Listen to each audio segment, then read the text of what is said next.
How you doing? I don't know how the sound will be. I got some music on in the background. Just wondering how everybody's doing. It's Memorial Day, 5/27/19. My voice is messed again. I've been sick for like 3 weeks. But I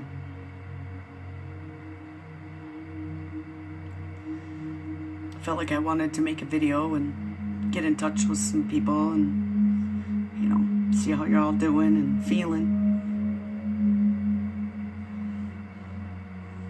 I haven't been feeling too good and very tired and depressed and stuff, and that's what happens when you aren't able to get enough sleep and stuff, and it comes down to working or sleeping or taking care of your family or sleeping.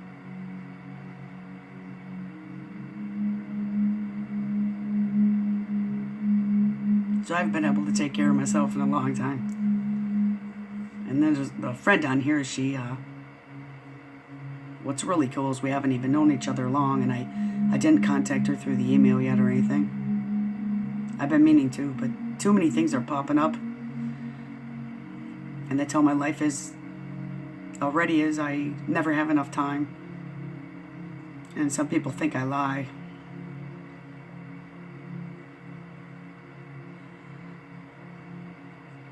But I don't. And I can tell you something that happens every single day. I can explain exactly why I do what I do, when I do what I do. All the reasons.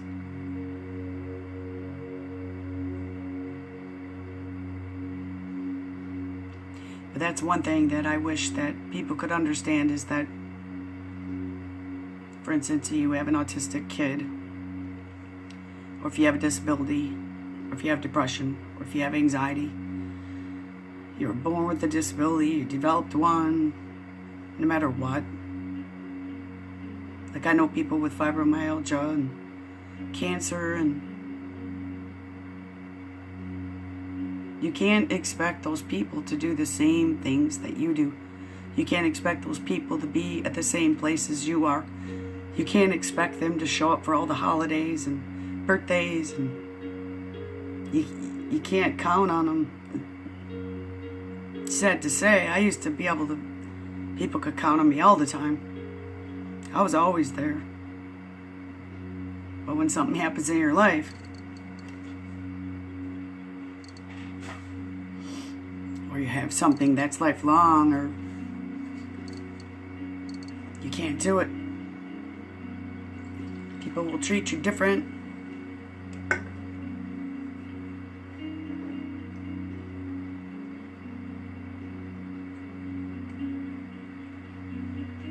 They'll act different.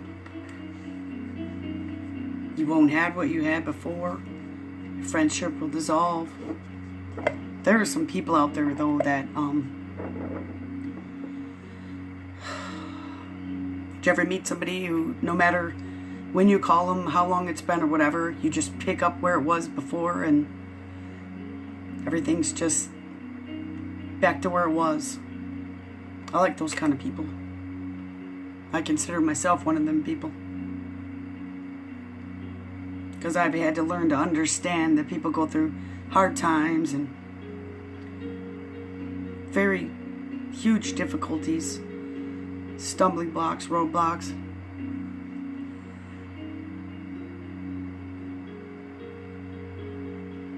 I've had to change my life, be somebody I never wanted to be or never knew I would be. I've had to put myself last.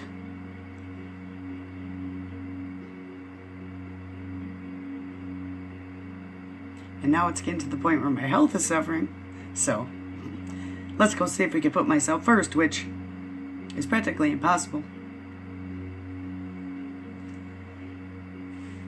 I don't have any family. And when I did, I still didn't. I had my mom, that was it.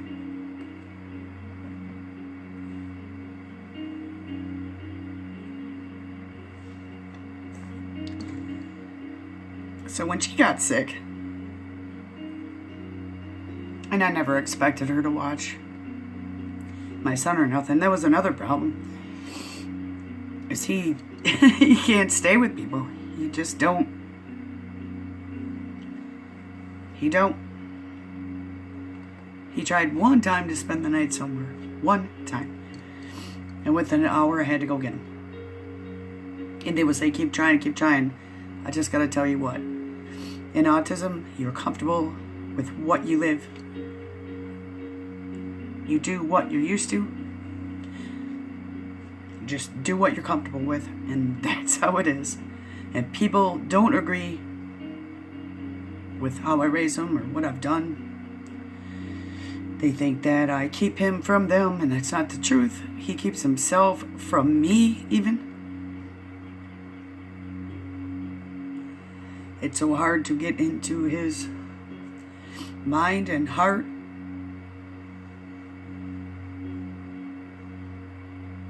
And all I can say is in his time, he'll come around. That's it. That's how it's always been with everything. Potty training and all that stuff. When he's ready, he'll do. So, we have to think about the other people. We have to think about how they feel and what they're going through. And we can't expect.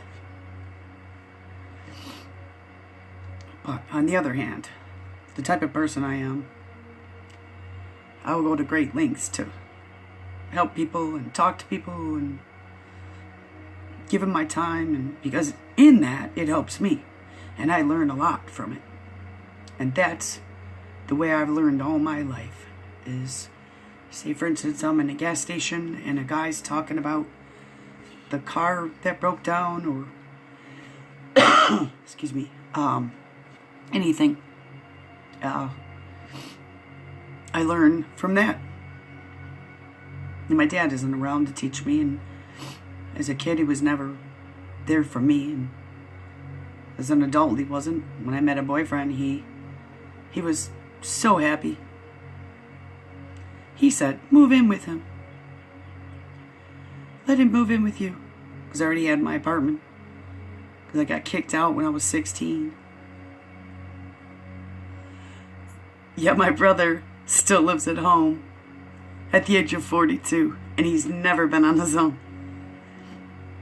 It's a real good dad for you, isn't it? Kick your daughter out. That brings up another topic. When my mom was pregnant, he wanted a boy. He didn't want a girl. I think that's why I'm so tomboyish. I really do. Because he raised me as a boy. He was very, very hard on me. Even to the point where I don't even really know how to love. That's how harsh it was. I just know how to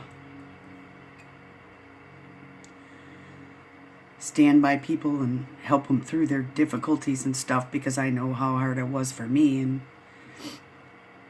it's easier for me to do that than, you know. But I'm sorry if you don't smoke. I do. That's another thing I wish I could quit. But it's been a long time.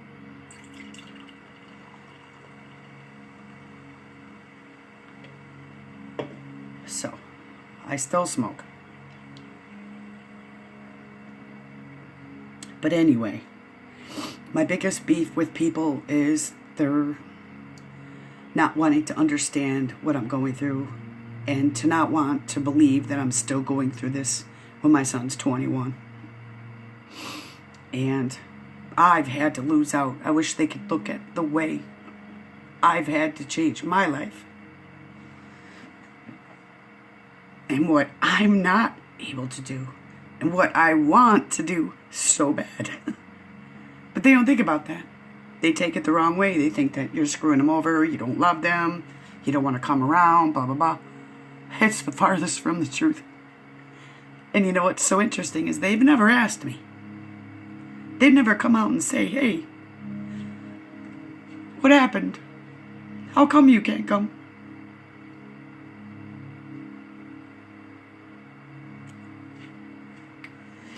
And I'm supposed to care about these people. Which I do. I do. Deeply. Because I'm so used to getting crapped on from my dad all my life that, and my brother. And anybody who knew my dad and my brother. And anybody who was lied to by my dad and my brother. And everybody who walked away because of all the stories they heard from my dad and my brother. All the lies. Same thing happened to my mom. That's what happened to her. You know, she didn't have many friends in her life because my dad and my brother wrecked that. To the point of blaming her. Here's how, you know, one thing my brother did was blame her. That's why he got fired from his job. Blamed my mom. And then when my mom died, he blamed me. He wrote in the text that I'm the one who got him fired. Here's the thing what's so interesting. They don't tell anybody about their life, where they work, what they do, or nothing. So you don't even have a clue. But yet you're the one who called their work and got them fired, or you're the one who did this or that. I mean, these type of people who do that kind of stuff say these lies so much. You start to feel, you know they're lies, and you know, but with so much, and how much they do it in the constant of it, you start to believe that there's something wrong with you inside. You know, you start to think, well, wow, was I rude or this, and you start to doubt yourself, and you feel bad about yourself, and I want to tell you, it's not true, and try not to believe it. Try not to think that there's something wrong with you, because they'll even then attack you and say there is something wrong with you.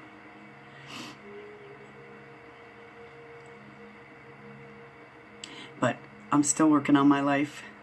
I'm 46. I'm falling apart. Every part in my body hurts daily. And my mental state has taken a toll.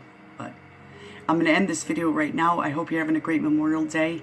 I just want to tell you, just don't give up. Please keep going. It's hard, but keep going. I love you, and thank you for watching.